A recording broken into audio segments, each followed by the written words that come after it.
Dear viewers, you are warmly welcome in this lecture. Kindly subscribe this channel and also press the bell icon below so that you could be notified about any new video from Biology Guardian. Thank you.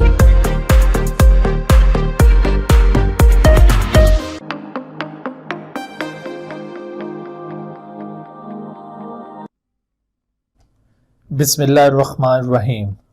रब्बिश्रह ली सदरी व यस्सिर ली अमरी वहलुल उक़दतम मिन लिसानी यफ़क़हू क़ौली। Assalamu alaikum students, welcome to you in lecture number 1 of chapter 26 NBA Federal Board Biology 12, in which we are going to study Introduction to Biotechnology. Biotechnology term से आप सब लोग यकीनन वाकिफ होंगे। बायोटेक्नोलॉजी अगरचे इसको एज अ डिसिप्लिन स्टार्ट हुए ज्यादा अरसा नहीं हुआ, लेकिन बायोटेक्नोलॉजी में जो प्रैक्टिसेस की जाती हैं वो प्रैक्टिसेस, उनमें से बाज प्रैक्टिसेस ऐसी हैं जो बहुत अरसे से इंसान परफॉर्म कर रहा है। जैसे मिसाल के तौर पर हम ये योगर्ट प्रोड्यूस करते हैं, ठीक है, योगर्ट। तो योगर्ट की जो प्रोडक्शन है ये दरअसल बायोटेक्नोलॉजी की प्रोडक्ट है। योगर्ट प्रोडक्शन जब आप कर रहे होते हैं तो इसका मतलब है कि आप बायोटेक्नोलॉजी की प्रैक्टिसेस कर रहे हैं। इसी तरह से इंसान बहुत अरसे से वाइन प्रोड्यूस कर रहा है, तो वाइन की प्रोडक्शन, ठीक है, वाइन की प्रोडक्शन भी ये इसी तरह से एक बायोटेक्नोलॉजी प्रैक्टिस कहलाएगी। वो इस वजह से कि हम इन दोनों केसेस में माइक्रो ऑर्गेनिजम्स को यूटिलाइज करते हुए इन चीजों को प्रोड्यूस कर रहे हैं। आजकल हम बायोटेक्नोलॉजी को बहुत एडवांस लेवल के ऊपर यूज कर रहे हैं। बायोटेक्नोलॉजी में हम आजकल एंटीबायोटिक्स की प्रोडक्शन है, या एंटीबॉडीज की प्रोडक्शन है, या फिर वैक्सीन्स की प्रोडक्शन है, या इसके अलावा और बहुत सारे वैल्यूएबल कंपाउंड्स हैं, इंसुलिन की प्रोडक्शन है। सो इस तरह के और बहुत सारे हैं, और इसके अलावा ट्रांसजेनिक ऑर्गेनिजम्स को हम प्रोड्यूस कर रहे हैं। तो ये सारी बायोटेक्नोलॉजिकल प्रोडक्ट्स हैं। अब सवाल ही पैदा होता है कि बायोटेक्नोलॉजी है क्या, इन सब को हम बायोटेक्नोलॉजी में क्यों इंक्लूड कर रहे हैं। तो दरअसल biotechnology term refers to the use of living beings for the welfare of mankind. यानी जब भी आप लिविंग बीइंग्स को for the welfare of human being use करेंगे तो that is called biotechnology. The use of living beings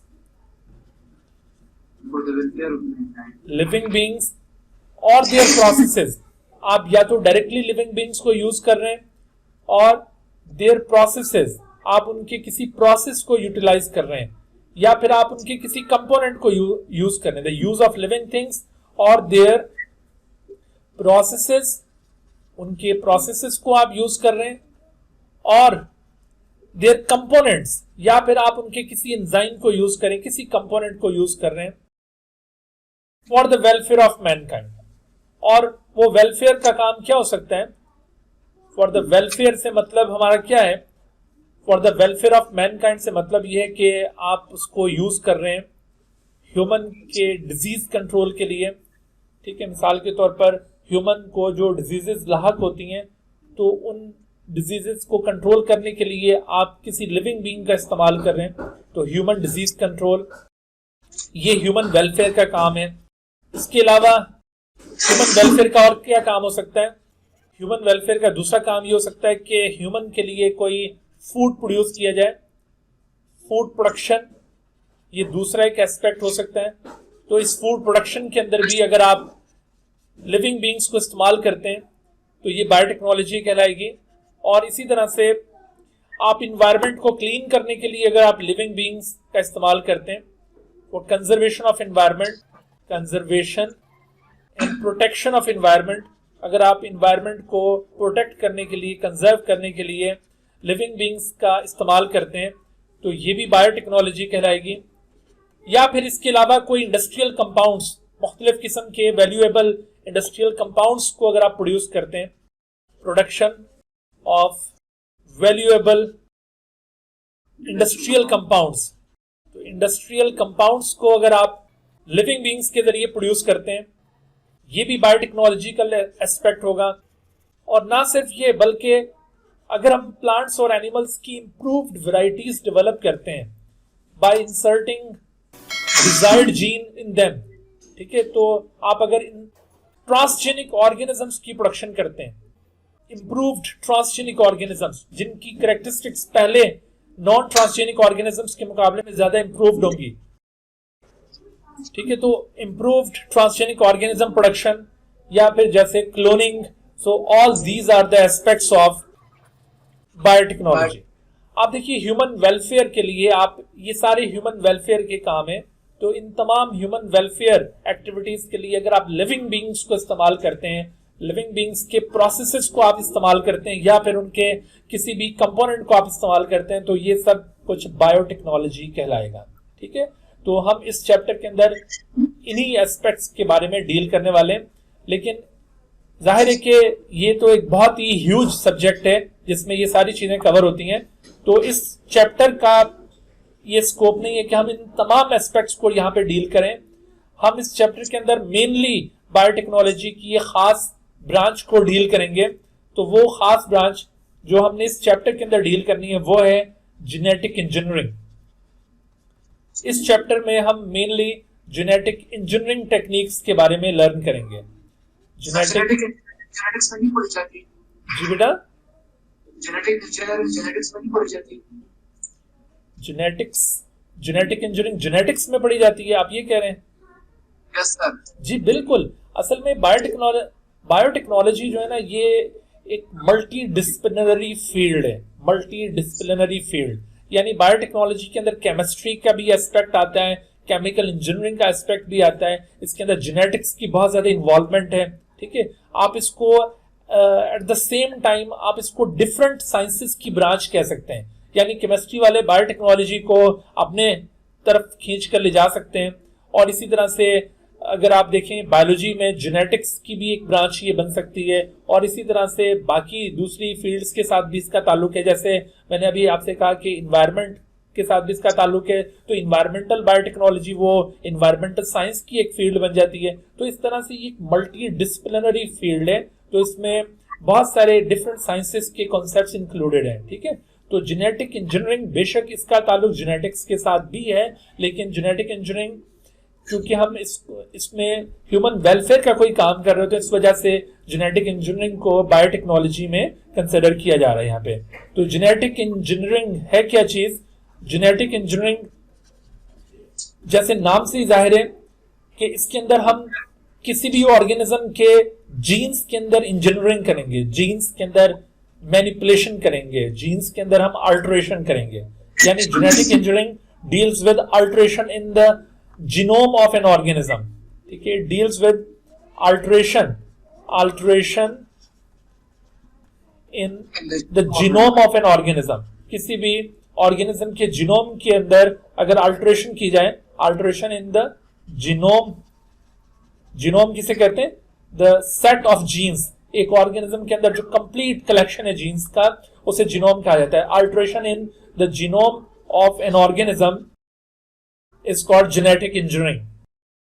simple अल्फाज में आप यूं कह लें कि जेनेटिक इंजीनियरिंग में आमतौर पर एक ऑर्गेनिज्म से जीन दूसरे ऑर्गेनिज्म में ट्रांसफर किया जाता है।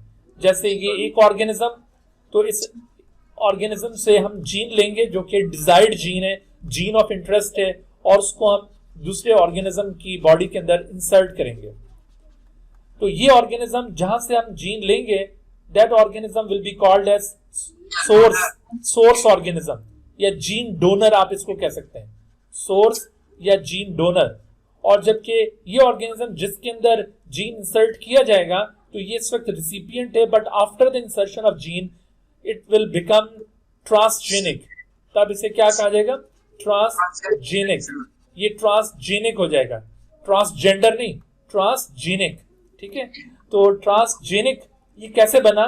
ट्रांसजेनिक इस तरह से बना कि अगर आप इस ऑर्गेनिज्म से जीन को इस ऑर्गेनिज्म के अंदर ट्रांसफर कर दें, और ये भी जरूरी नहीं है कि ये दोनों स्पीशी सेम स्पीशी के ऑर्गेनिज्म हो, ये भी जरूरी नहीं है कि ये दोनों सेम स्पीशी के ऑर्गेनिजम्स हो, ये बेशक डिफरेंट स्पीशीज के ये मेंबर्स हो, लेकिन आप अगर एक ऑर्गेनिज्म से जीन को दूसरे ऑर्गेनिज्म के अंदर शिफ्ट करते हैं, तो इस तरह से आप देखिए कि एक ऑर्गेनिज्म वजूद में आएगा जो कि एक फॉरेन जीन कंटेन किए हुए होगा, तो this organism will be called as transgenic organism. An organism having a foreign gene is called transgenic organism. Okay, तो ट्रांसजेनिक ऑर्गेनिजम्स की प्रोडक्शन दरअसल जेनेटिक इंजीनियरिंग है. In simple words you can say that genetic engineering is the transfer of gene from one organism to another organism. ठीक है, या फिर आप पहले वाली डेफिनेशन फॉलो कर सकते हैं कि genetic engineering is the alteration in the genome of an organism.